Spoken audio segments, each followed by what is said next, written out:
De verdad les digo que ahora estoy, no estaré, pero vendré a vosotros. Y dice la Biblia que los discípulos comenzaron a preguntarse, ¿de qué está hablando? ¿Qué es eso de qué es, estará y ya no estará? Entonces, más adelante, cuando les abrió el entendimiento en la resurrección, los discípulos comenzaron a entender lo que les dijo cuando Jesús estaba vivo, porque el Espíritu Santo ahora los comenzaba a iluminar. En otras palabras, si tú no tienes al Espíritu Santo, puedes ser una persona muy inteligente, muy intelectual, doctorado en filosofía y letras, doctorado en ciencias políticas, etcétera, etcétera, pero las cosas que están en la Biblia no son para la mente natural, porque la mente natural, dice 1 Corintios 2, del 10 en adelante, no entienden las cosas que son del Espíritu, porque no, para ellos son locura, porque se han de discernir. La mente intelectual es limitada, y al entrar a conectarnos con la mente de Dios, hay condiciones. Dios no se va a revelar a cualquier ser humano simplemente porque quiera venir y pues a ver qué dice estas cosas.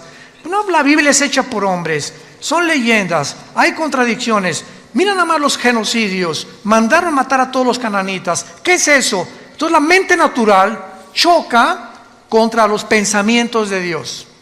¿Por qué? Porque tú quisieras reducir los pensamientos de Dios al cerebro de cochinilla que tenemos, al cerebro de caracol que tenemos, y es imposible. Entonces se necesita la intervención sobrenatural del Espíritu Santo entrando a tu vida cuando recibes a Jesús, para que Él comience a decirte, esta es la A, esta es la B, la C, vamos a comenzar con sumas, después con restas, con divisiones, nos brincamos a quebrados, después a matemáticas, álgebra integral, etcétera, etcétera, raíz cuadrada, y así es en todas las áreas del conocimiento. Entras a una clase de japonés y la primera clase, esta es la A, la B, cualquier idioma que quieras estudiar, francés, inglés, alemán, comenzamos con el verbo to be, con el verbo ser o estar. Yo soy, tú eres, él es, nosotros, etcétera, etcétera, porque es la estructura para formar las demás oraciones o sentencias. Así es la Biblia. Tú tienes que comenzar a entender que comenzamos desde el principio. Entonces esta serie, se los digo y lo vuelvo a repetir y lo digo con todo mi corazón, es la serie más profunda que he estudiado y que he compartido. De todos los 40 años que Dios nos ha concedido en compartir este mensaje, esta serie, La Dimensión Invisible, de veras es una de las series con más profundidad sobre las cosas que están en la Biblia y que, como hace una conferencia lo compartí, no las habíamos visto o no nos habíamos detenido a pensar realmente lo que estaba ahí en la Biblia. Y vamos a continuar con los gigantes, porque actualmente una de las cosas más maravillosas que hay es que estamos ante un mundo científico que nos rodea, que siguen tratando a través de los métodos científicos como el carbono 14, el potasio argón, la radioactividad, tratar de estudiar los fósiles, qué antigüedad tienen las pirámides de Egipto, por qué las pirámides de Egipto es imposible. Esto ya es una afirmación científica. Ya los científicos están de acuerdo en el siglo XXI que es imposible que los seres humanos hayan construido las pirámides de Egipto. Es imposible que los mayas hayan podido, sin telescopio, sin calendario, sin calculadora, hacer el calendario de 365 días. Es imposible que las ruinas de Machu Picchu en Perú hayan podido subir piedras de 8 o 10 toneladas a un cerro que cualquier persona en sus 5 sentidos no lo haría. ¿Por qué quiero construir un monstruo cargando esas piedras? ¿Cómo las subieron? ¿Cómo acomodaron las de 14, 15 toneladas de Egipto? El sistema de impermeabilización que tienen las pirámides de Giza en el Cairo, han pasado 4.500, 5.000 años, y no les ha afectado la erosión, el polvo, la lluvia. ¿Cómo es que están alineadas todas a la constelación de Orión y a las estrellas en el cielo de una forma matemática y científica, cuando la astronomía hasta Galileo Galilei, 1600 tantos, comenzó con el telescopio? Todos estos misterios o enigmas, pues la ciencia está tratando de explicar. Y hasta ahorita, si tú sintonizas un canal que se llama Discovery Channel, vas a encontrar cuál fue la conclusión, repito, que ya se aceptó científicamente: fueron los extraterrestres. Es la única explicación que el mundo tiene. ¿Cómo es posible que hace 4000 años tuvieran un conocimiento cuando en el siglo XX comenzamos a descubrir las grúas, comenzamos a descubrir los métodos tecnológicos para construir, para cargar, etcétera, etcétera, para medir, para observar las estrellas, las calculadoras, las computadoras? ¿Cómo es posible que la gente haya sido más inteligente hace 4500 años que los seres humanos del siglo XXI, con los instrumentos y la tecnología que ahora nos ayuda a poder discernir y construir? Entonces, ustedes, señores maestros de la universidad que nos escuchan, que enseñan a sus alumnos que venimos del Chita, que el hombre está evolucionando, por favor, es una contradicción histórica, porque la historia demuestra lo contrario, que antes eran más inteligentes que nosotros, y ahí está la prueba. Entonces, ¿cómo es posible que digamos que venimos de las cavernas? Pues claro que hay cavernarios y hay tribus todavía en el África y en las islas alrededor del África y de Australia que viven como en la edad de piedra, pero significa que todos venimos de ellos. Entonces nos damos cuenta que el hombre tiene una contradicción cuando se mete a estudiar realmente la Biblia. Y cuando venimos a este libro nos habla y nos confirma que efectivamente hubo extraterrestres en el mundo. Pero esos extraterrestres no son marcianos, ni jupiterianos, ni saturnianos, ni venusinos, sino que este mundo fue visitado por ángeles caídos que produjeron monstruos.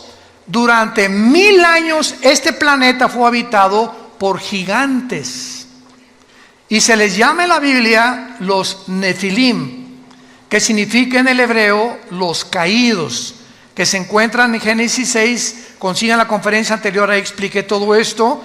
Una mezcla genética entre la semilla de Satanás a través de los ángeles y las mujeres, que la misma Biblia en el libro de Judas, antes del Apocalipsis, nos explica, porque la Biblia no es de interpretación privada, que estos ángeles fueron en pos de vicios, igual que los sodomitas, contra naturaleza.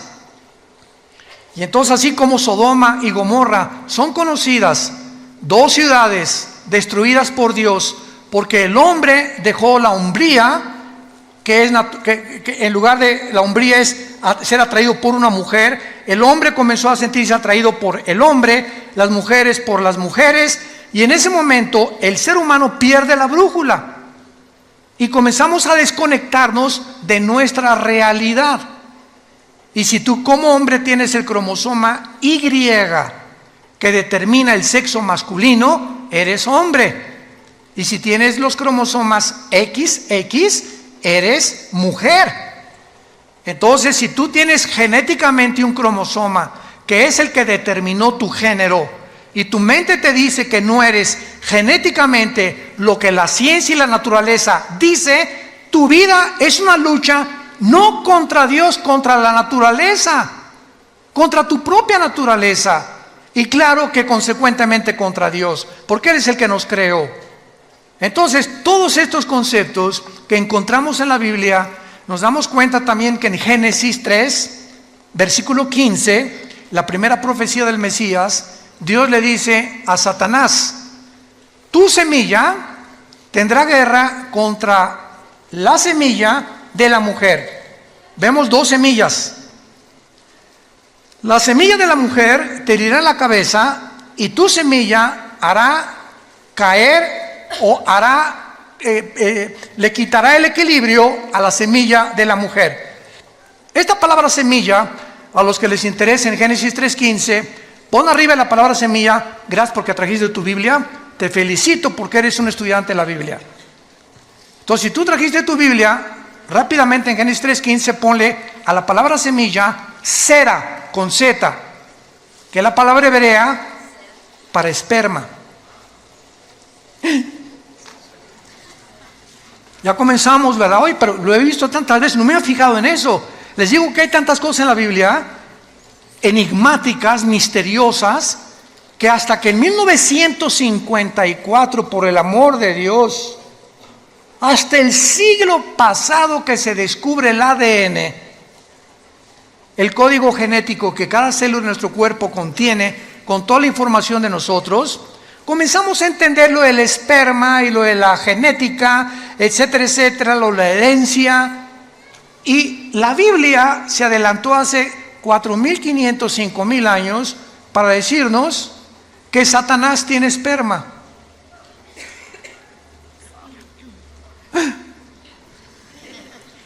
No me mires, en tu Biblia y en mi Biblia lo dice.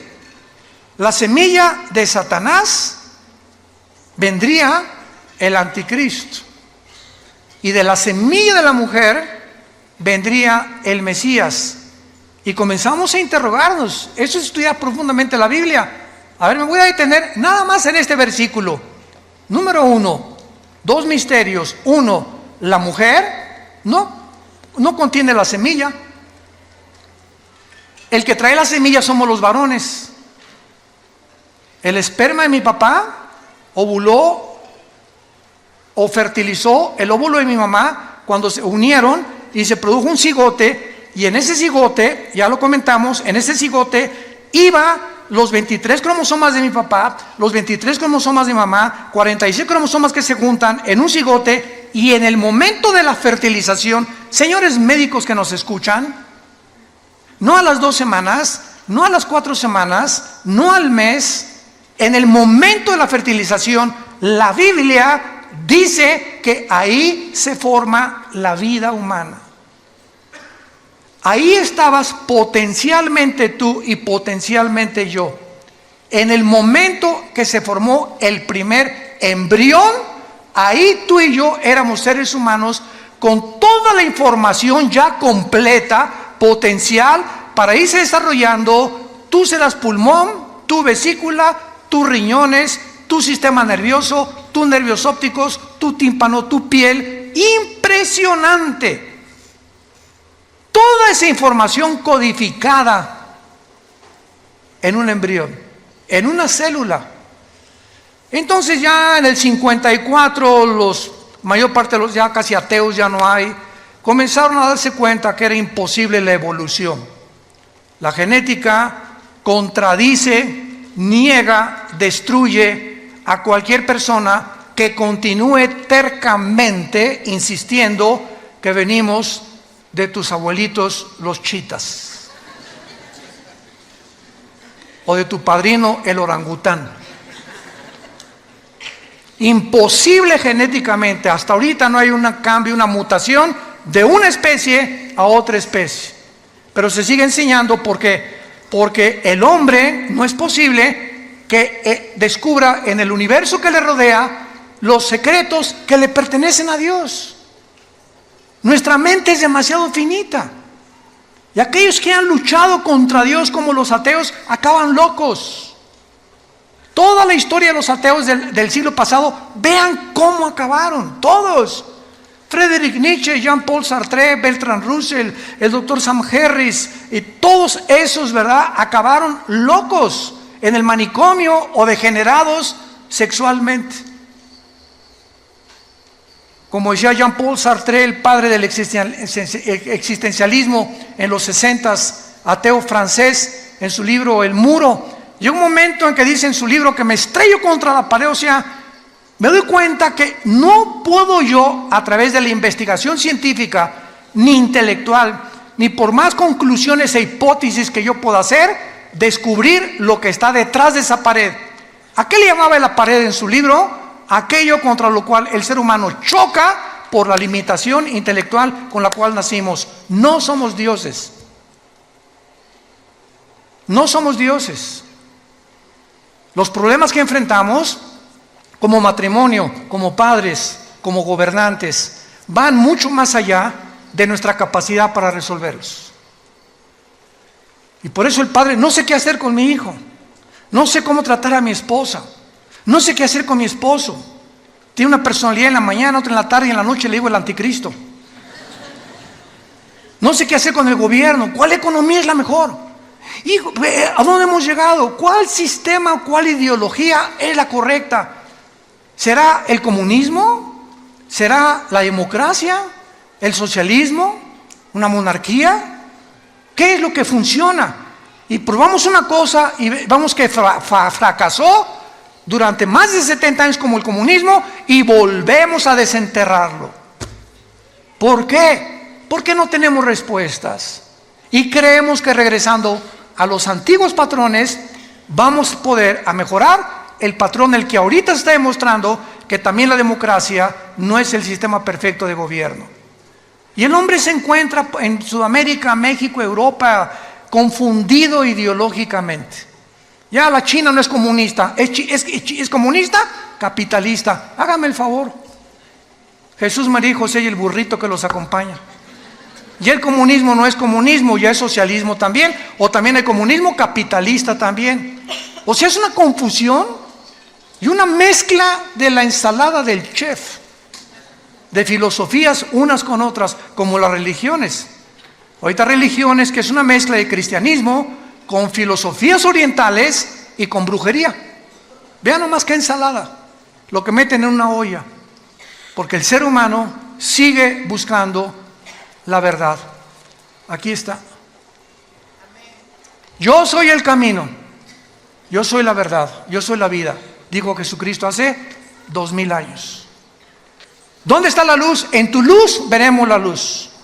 Les dejo este manual, seres humanos, para que rijan sus vidas, para que controlen sus vidas, para que informen, para que me busquen con todo el corazón y encontrarás la brújula que necesitas para viajar en la peregrinación tan corta que es la vida humana. El otro día platicábamos, hay un piloto que es vecino de nosotros en la casa de ustedes, de American Airlines, y me decía: Armando, cuando tú vas volando, él vuela pilotos de Boeing grandísimos, ¿verdad? Me dice, ¿sabes una? Le digo, ¿y cómo le haces, por ejemplo, si sales de Dallas o sales de Chicago y vas a España, ¿cómo te diriges en el mundo? Claro, su GPS le dice el norte, sur, lo que tú quieras, ¿no? Le digo, y al llegar a un aeropuerto, por ejemplo, ¿cómo sabes dónde está el aeropuerto, no? ¿Cómo sabes dónde aterrizar? ¿Cómo sabes en qué posición poner para, etcétera, etcétera? Y me dijo, todo es por instrumentos. No tiene nada que ver nuestra capacidad, es por instrumentos. Si tú vas en un barco, un capitán pregúntale, y vas con el timón del barco, ¿cómo sabes en el océano, el sur, el norte, el occidente, el oriente, etcétera, etcétera? Por las cartas de navegación. Si tú eres un buzo y comienzas a practicar el buceo, yo me acuerdo que bajé hasta 46 metros con Aqualón en los 70s, me invitaron a bucear cerca de Cancún y bajamos muy profundo y me dijo el instructor, mire, habíamos tomado clases durante casi 2 meses antes. Yo ya bajaba casi 10 metros porque fui criado en Acapulco, sin nada, bajaba 10 metros y sacaba ostras y todo, sin ningún aparato, y mis oídos resistían 10 metros de profundidad. Y me creía muy salchicha aquí, ¿no? Aquí, muy aquí. Y me dice mi instructor, nunca bajes sin un reloj que te diga dónde estás. Y yo, ¿cómo? Me dices que cuando buceas, pasando los 25 o 30 metros, el buzo no sabe si está bajando, si está así, o si está así, o si está subiendo. Entonces necesitamos un reloj que nos diga abajo que vas bajando o que ya vas subiendo. Y también me dijo, cuando subas a la superficie, nunca subas así derechito, verticalmente, porque se te pueden formar burbujas de oxígeno en la sangre y te mueres. Entonces, ¿cómo se sube? Así, poco a poco para que tu cuerpo se vaya adaptando después de 30, 40, 50 metros o más. Y así, porque esas son las reglas del buceo. Ahora, para vivir, ¿necesitamos una carta de navegación? ¿Necesitamos instrumentos? ¿Saben ustedes que sin esto estás perdido? Y esta es la razón por la cual tu vida está naufragando. Porque estás en un océano, que es la vida, donde a tu familia la estás llevando a los arrecifes tal vez. Vas volando con tu familia en un avión sin saber a dónde vas a llevar a tu familia. Porque según tus suposiciones estás bien, pero no has querido tener la humildad que choca contra tu orgullo de reconocer que necesitas a Dios. Y estás buceando con tu familia y estás hundiendo a tu familia en lugar de estar sacándola a la superficie. ¿Por qué? Porque no tienes cartas ni instrumentos que te digan a dónde dirigirte. Entonces, si Dios existe, es lógico que nos haya dejado un manual, y es la Biblia. El primer libro en haber sido impreso en la imprenta de Gutenberg. El primer libro en haber sido impreso. El libro más vendido y más traducido a más dialectos, y el más vendido de casi después de 1500 años en las librerías. Sigue teniendo el récord de ventas en el mundo. Es el bestseller. Y casi la mayor parte de las personas que la compran la Biblia la tienen en su casa llena de polvo. Ahí la tienen de vez en cuando. No, pues sí, ¿verdad? Porque no han sido movidas por el Espíritu Santo a descubrir y a comenzar a caminar con Dios. Si tú le dedicas 15, 10, 20 minutos en la mañana y antes de acostarte a leer la Biblia. Muy bien. Vemos nosotros en el Antiguo Testamento que cuando se mezclaron los ángeles con las mujeres, Génesis capítulo 6, no sabemos qué pasó. Lo único que sabemos es que hubo un producto. Mezcla ángeles, seres humanos. Hubo un producto que se llamaron los gigantes. Génesis 6, versículo 4. Y estos gigantes se tradujo de la palabra Nefilim. Nepilim, N enana, P de papá, con H intermedia. Nepilim, que significa los caídos. Estos Nefilim o estos gigantes estuvieron desde el tiempo del diluvio hasta el tiempo de David. Recuerden en 1 Samuel 17 que uno de estos descendientes de los gigantes, de los Nefilim, se enfrentó al ejército de Saúl, ¿se acuerdan? Es una historia de la escuela dominical. Y entonces este gigante se llamaba Goliat y tenía 4 otros hermanos de gigantes. Y David se enfrentó con él y sabemos la historia con la onda, ¿verdad? Que le pegó aquí exactamente en el entrecejo y cayó el gigante, agarró David la espada y le cortó la cabeza. David fue el último en la Biblia que terminó con la raza de gigantes. Ahora bien, vayamos a introducirnos un poco más en la Biblia. Veamos en el libro de Deuteronomio a estos gigantes que tal vez tampoco ni siquiera se predica de esto, desgraciadamente.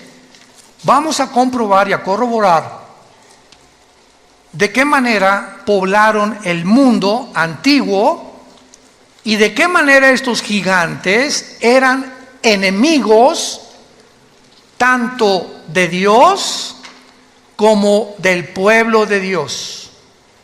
Y estos gigantes también fueron los que impidieron o trataron de impedir que cuando Moisés, Números capítulo 13, envía a los espías, ¿se acuerdan? A Canaán. Se encuentran con estos gigantes en Canaán, tenían controlado Canaán, que era la tierra que le correspondía al pueblo de Israel, y regresan con Moisés. Moisés no, Canaán está, unos hombres parecíamos langostas comparados con ellos. Y solo Josué y Caleb dijeron, el gigante más grande es Dios. Y si Dios es nuestro gigante, es más grande que estos gigantes y podemos entrar a Canaán. Que es la mentalidad que el cristiano tiene que tener. Pero vamos a ver algunos pasajes en la Biblia para que hagamos estos descubrimientos maravillosos. En Deuteronomio capítulo 2, versículo 10 y 11, dice así: los emitas. Habitaron en ella antes pueblo grande y numeroso y alto, alto como los hijos de Anac. Por gigantes eran ellos, tenidos también como los hijos de Anac, y los moabitas les llamaban emitas. Vamos a comenzar a descubrir que esa tierra prometida que Dios le dio a Abraham en Génesis 12, para que entraran, la poblaran y se establecieran y criaran a sus hijos ahí, cuando salieron de Egipto y vagaron por el desierto, no pudieron entrar durante 40 años al lugar que Dios les tenía asignado para poder establecerse como el pueblo y poder dispersar el conocimiento de Dios en todas las naciones. Entonces, la tierra de Canaán estaba poblado por puras tribus de gigantes. Y comenzamos a ver que los semitas eran gigantes y los hijos de Anac o anaseos eran gigantes y los emitas eran gigantes. Versículo 19 al 21 del mismo capítulo 2 de Deuteronomio. Dice así: y cuando te acerques a los hijos de Amón, aquí estamos, otra tribu que se llama los amonitas, no los molestes ni contiendas con ellos, porque no te daré posesión de la tierra de los hijos de Amón. ¿Cómo? ¿Verdad? Pues a los hijos de Lot la he dado por heredad. Por tierra de gigantes fue también ella tenida. Habitaron en ella gigantes en otro tiempo, a los cuales los amonitas llamaban somsomeos, que significa los monstruos poderosos. Como pueblo grande y numeroso y alto como los hijos de Anac, a los cuales Jehová destruyó delante de los amonitas, estos sucedieron a aquellos y habitaron en su lugar.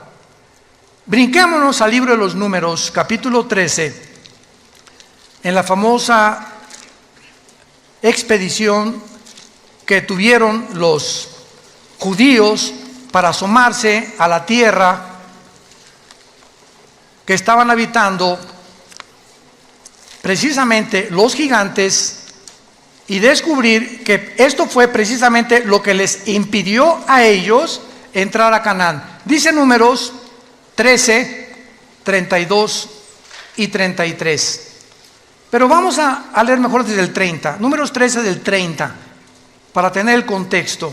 Entonces Caleb, aquí ya regresaron de espiar la tierra de Canaán, hizo callar al pueblo delante de Moisés y dijo: subamos luego y tomemos posesión de ella, porque más podremos nosotros que ellos. Mas los varones que subieron con él dijeron: no podremos contra aquel pueblo, porque es más fuerte que nosotros. Y hablaron mal de los hijos de Israel, de la tierra que habían reconocido, diciendo: la tierra por donde pasamos para reconocerla es tierra que traga a sus moradores, y todo el pueblo que vimos en medio de ella son hombres de grande estatura.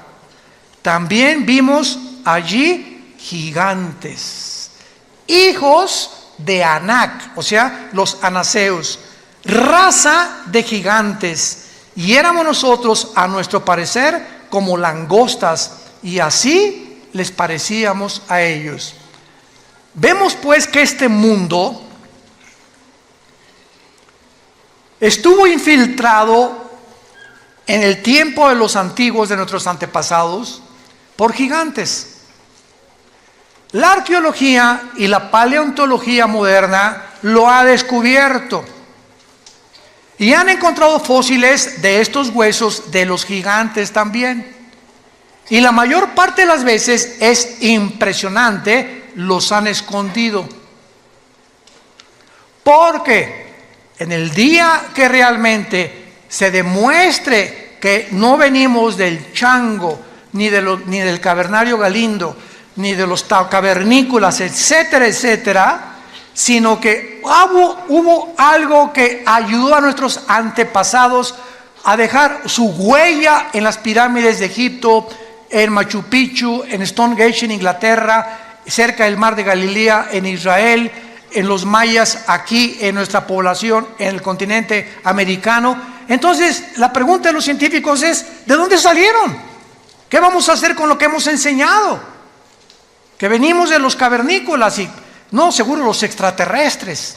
Pues claro que fueron los extraterrestres mezclados con seres humanos que se llamaron los Nefilim, los que ayudaron a todas estas personas a levantar las construcciones, las obras.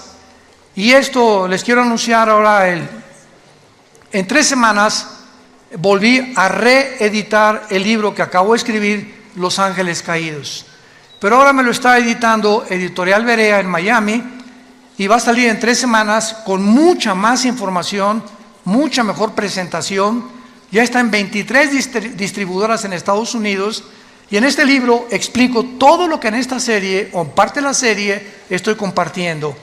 Acerca de los ovnis, de dónde vinieron los ovnis, quiénes son los ovnis, quiénes tripulan los ovnis, no son marcianos tampoco, lo de la brujería, lo de las piedras angulares, lo de las piedras que no pueden entender quién las cargó, etcétera, etcétera, para que entendamos que en la Biblia se encuentran los secretos de la sabiduría y del conocimiento, que la ciencia nunca podrá con su investigación disque intelectual, entender lo que va más allá de nuestra capacidad para comprender. Veamos ahora algo tremendo en el libro de Isaías capítulo 14. Esto está tremendo. Y aquí se nos revela, Isaías 14, se nos revela ni más ni menos qué va a pasar cuando el anticristo descienda al Sheol. Aquí se nos revela una área enigmática y prohibida para cualquier ser humano, revelada en la Biblia, de lo que pasa en el mundo invisible, de los que ya están en el lugar del Sheol o en el infierno actualmente. Y vean ustedes lo que la Biblia dice acerca de qué pasará con los gigantes cuando vean al anticristo. Esto está, ni Hollywood se imagina algo así. Génesis, Isaías 14, versículo 9. El Sheol abajo se espantó de ti. Está hablando, vamos a ver, del anticristo. Despertó muertos que en tu venida salieran a recibirte. O sea, los habitantes del infierno o del Sheol que estén ahí cuando el anticristo entre se van a espantar, porque tienen mucho conocimiento. Acordémonos de una cosa: la muerte no es la cesación de la vida. No hay tal cosa como que ya dejamos de existir. La muerte continúa en un estado de nuestra conciencia. Entonces, la muerte es un estado consciente, para definirla. Es un estado consciente en otra dimensión. Y cuando yo digo consciente, es que te vas a acordar quién eres. Y vas a estar en el infierno, y cuando te enterraron, los gusanos se comieron tu cerebro, ¿no es cierto? Se comieron lo que te quedó de tu sangre, tus ojos, en fin, todo. ¿Cómo es posible que en el infierno recuerdes si tu cerebro se lo comieron los gusanos?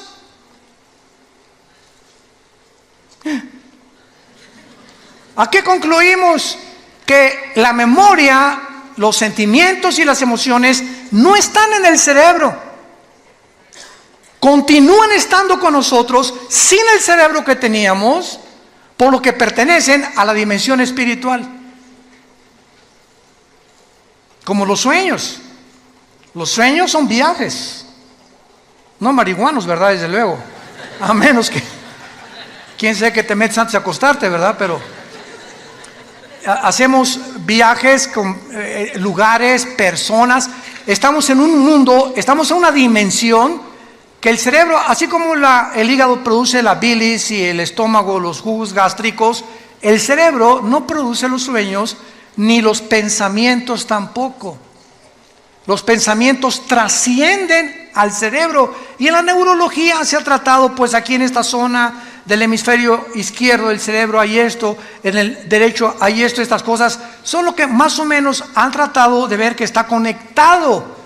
Pero nos damos cuenta que la Biblia nos muestra que los muertos están conscientes. ¿Y cómo lo pueden estar si mi cerebro está en la tumba? ¿Cómo puedo ver en la otra vida si mis ojos se los comieron los gusanos? Y en la otra vida, la Biblia nos relata que los muertos, tanto los que están en el cielo como los que están en el infierno, ven, oyen, están conscientes. Mantenemos la conciencia durante toda la eternidad, para bien o para mal. Aun cuando nosotros, cuando muramos, ¿verdad?, con Cristo, dichosos los que mueren en Cristo porque han descansado de sus obras del pasado, mantenemos la conciencia, pero dicen en Isaías que será renovada nuestra mente, nuestra conciencia, porque tendremos un cuerpo como el de Cristo cuando Él resucitó, glorificado como el de Él.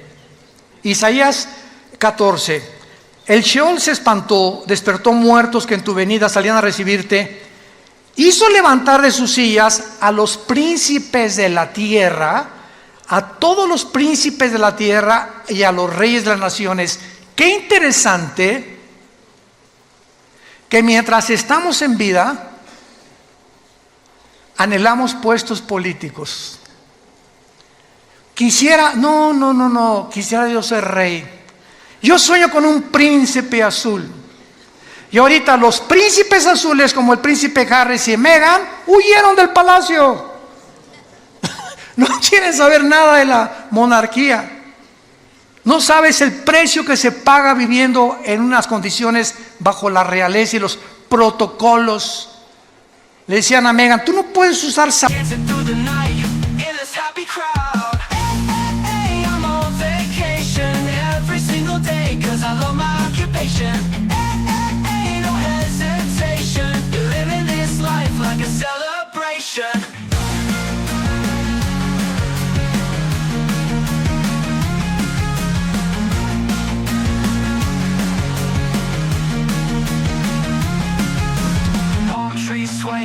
ocean breeze so fine, sip on my drink, good vibes all the time. Got my friends by my side, music playing loud, dancing through the night in this happy crowd. Hey, I'm on vacation every single day, cause I love my occupation. Hey, no hesitation, you're living this life like a celebration.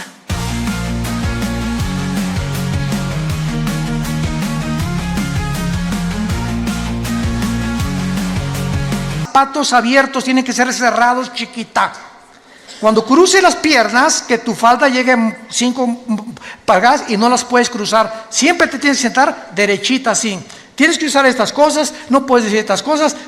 Una serie de mandamientos y cosas que dijo a Dios. Y eso fue lo que le pasó a la mamá del príncipe Harris, a la pobre princesa Diana. También la princesa Diana salió, él como su mamá, imitó a su mamá, salió corriendo del palacio. Y más cuando supo, ¿verdad?, que su esposo con el que se casó ya andaba con otra, ¿verdad? Y se fue a buscar, ¿verdad?, a la pobre princesa Diana, fue con la Madre Teresa, fue con los pobres. Bueno, vemos todas estas cosas. Entonces, qué interesante que encontremos aquí que el Espíritu Santo a los primeros personajes que nos retrata son a los gobernantes y a los reyes. Y nos damos cuenta que al que mucho se le da, mucho se le va a pedir. Entonces, cuidado políticos que nos escuchan, cuidado jueces que nos escuchan, cuidado personas que tienen en su poder la autoridad de juzgar, de meter a la cárcel, de sacar a la cárcel, porque Dios los va a juzgar con una vara mucho más grande.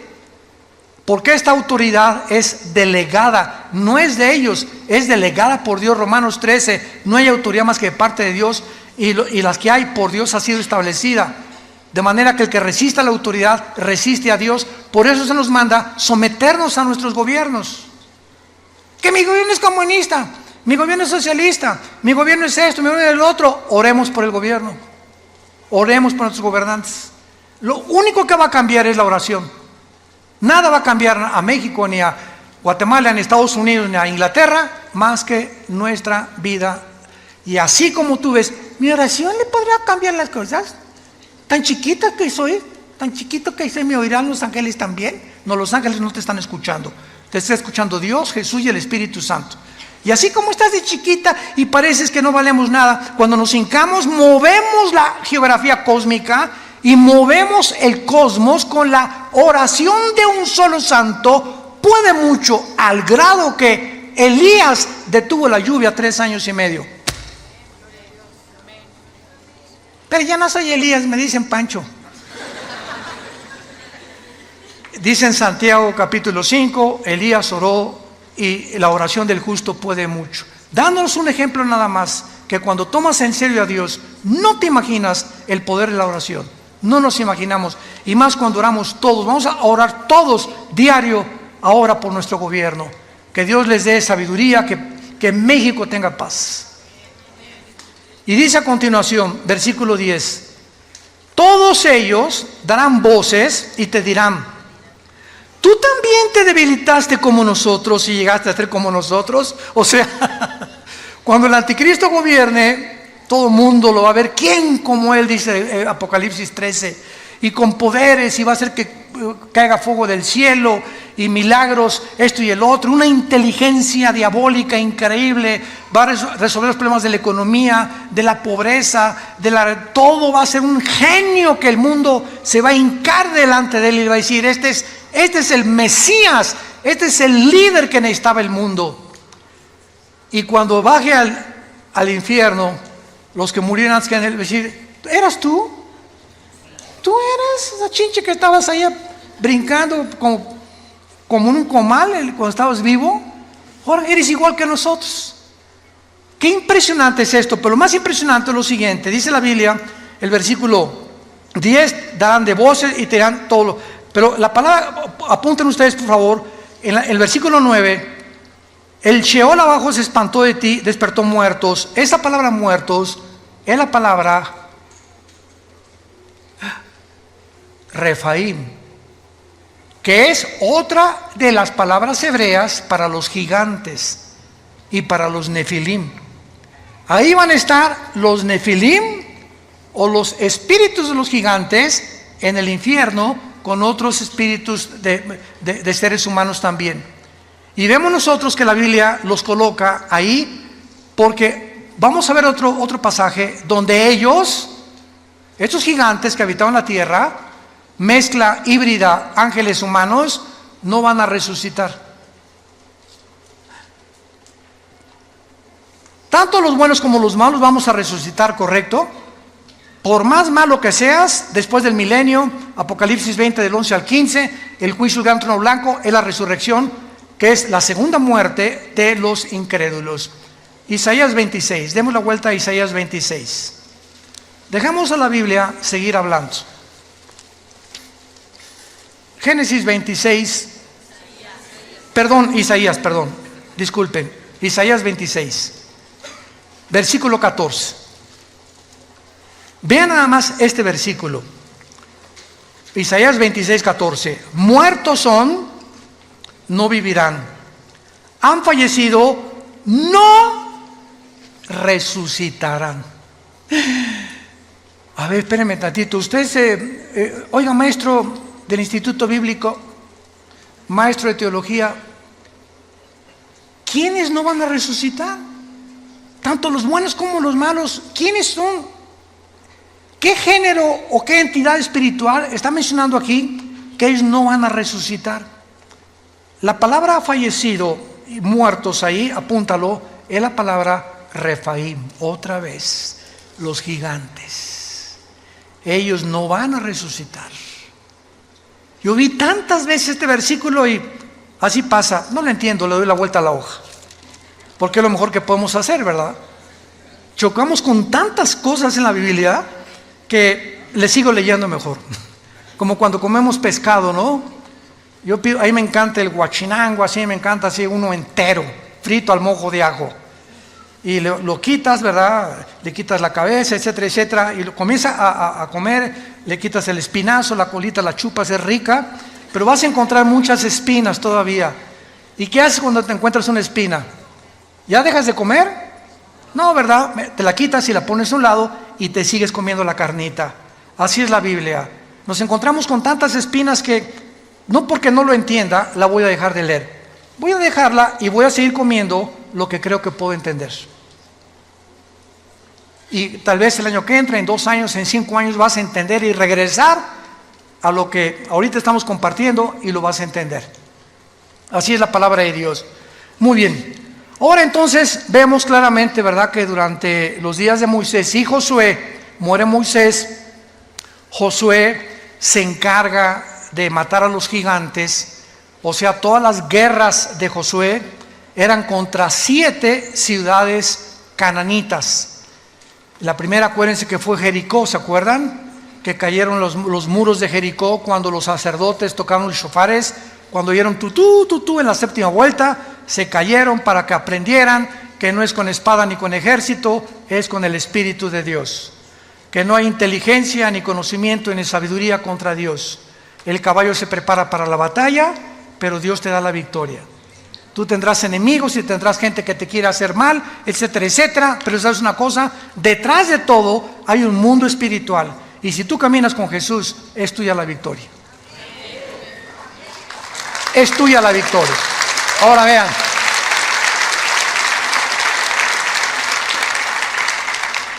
Josué, todo el libro de Josué se trata precisamente de la lucha contra los cananitas. Y termina Josué, ¿verdad? Y no terminó la lucha contra los cananitas, simplemente porque después de Josué vino una época que se llamaron los jueces. Y los jueces, todos fracasaron, entre ellos fue Sansón, Gedeón, que son muy famosos. Israel pecaba contra Dios, Dios los juzgaba y les mandaba un juez. Pecaba contra Dios y les mandaba un juez. El libro de los jueces es el libro más oscuro, donde las tinieblas más grandes cubrieron la tierra de Israel. Y entonces después de los jueces, pues ya vinieron, ¿verdad?, el primer rey que Dios les manda a Saúl, que Dios no quería que Saúl fuera rey tampoco. Vino David, que era el ungido de Dios, y después de David vino Salomón. Y fue hasta el reino de David. Vayamos a 2 de Samuel, capítulo 21, y veamos cómo fue David el que acabó con esta raza de gigantes. Por eso se le llama a David el guerrero más grande de la Biblia, a Salomón el hombre más sabio.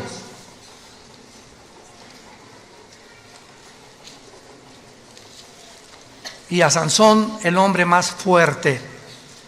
Lo curioso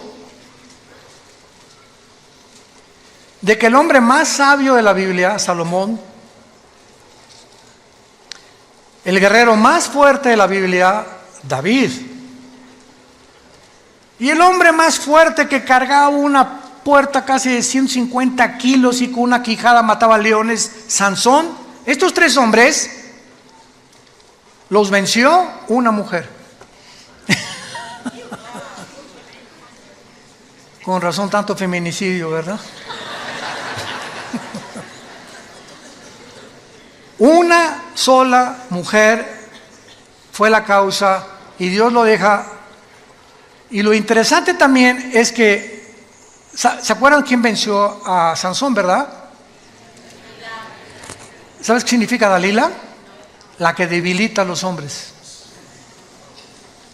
Cuando un hombre casado, porque David tenía esposa y Salomón tenía, pero bastantitas, etcétera, etcétera, cuando comenzamos a poner nuestros ojos y apartarlos de nuestro matrimonio, no nos imaginamos los hombres casados. ¿Para qué es esta argollita? Cuando tu esposa salga de viaje, asegúrate que la lleva. Esta argollita, cuando vas en el avión, cuando vas a una reunión, un restaurante, cualquier mujer que ve en un hombre esta argollita, a la mujer le dice que estás fuera del mercado. Y si una mujer trata de coquetear con un hombre que trae esta argollita, te estás metiendo en los terrenos de Satanás. Coquetear con un hombre casado, no te imaginas, no te la vas a acabar. Y peor el hombre, desde luego, ¿verdad? Pero precisamente esta es la marca que llevamos para de alguna manera estar protegidos, que ya no estamos en el mercado y que el dueño de mi vida, claro que es Dios, pero yo me debo a una sola mujer, ella a mí. Y si nosotros entendamos esto, aunque está fuera del tema, ahorita me está viniendo a la mente, nunca Dios va a bendecir a un hombre así y a otra mujer así. Nunca. La bendición es a los dos. Si tú estás por acá, yo soy muy espiritual, mi esposo es una carnalota, o yo soy muy espiritual y mi esposo, hasta que no arreglen sus problemas y no caminemos los dos juntos, no esperemos ser guiados por el Espíritu Santo, ni que haya bendición sobre tu familia. Te engañas completamente. Los dos tenemos que caminar, y se los digo a mis pastores, porque hay pastores que la obra de Dios y el evangelismo y esto y el otro, y la familia pasa a segundo lugar. Cuando la familia pasa a segundo lugar, Dios no bendice a ese pastor, ni a ese misionero, ni a ese hombre, por más que se parezca a San Francisco de Asís. Es al matrimonio a quien Dios bendice. Y si no nos cae el 20 y no entendemos estas verdades espirituales, vamos a fracasar en nuestro caminar con Cristo. Dice 2 Samuel 21, versículo 15, volvieron los filisteos a hacer la guerra a Israel, descendió David y Isbi Benov, uno de los descendientes de los gigantes, estos eran hermanos de Goliat, cuya lanza pesaba 300 cielos de bronce, versículo 17, mas Abisaí, hijo de Sarbia, llegó con su ayuda e hirió al filisteo y lo mató. Versículo 18, otra segunda guerra hubo después en Gob contra los filisteos. Entonces Sibecaí en Jueces capítulo 1 se menciona que pertenecía a la raza de los gigantes también. Mató a Sal, quien era hijo de los descendientes de los gigantes. Y hubo otra guerra en Gob contra los filisteos, y hijo de Laare, Orejim de Belén, mató a Goliat Geteo, el asta de cuya lanza era como rodillo de telar. Después hubo otra guerra en Gad, donde había un hombre de gran estatura, el cual tenía 12 dedos en las manos y 12 dedos en los pies, 24 por todos, y era descendientes de los Refaim, o de los Nefilim, o de los gigantes. Este desafió a Israel y lo mató Jonatán, hijo de Simea, hermano de David. Estos 4 gigantes eran descendientes de los gigantes de Gad. Acuérdense que Goliat era de esta tierra, venía de Gad. Si leen 1 Samuel 17, los cuales cayeron por mano de David y por manos de sus siervos. Damas y caballeros, familia de Dios, estamos en una guerra cósmica. Y solamente hasta que tú llegues a tomar en serio las Escrituras, tu familia estará protegida. Tu matrimonio saldrá adelante, tus hijos te lo agradecerán. Si esas condiciones no están en ti, no vas a poder entender la Biblia, porque Dios rechaza a los soberbios y Él tiene comunión con los humildes de corazón.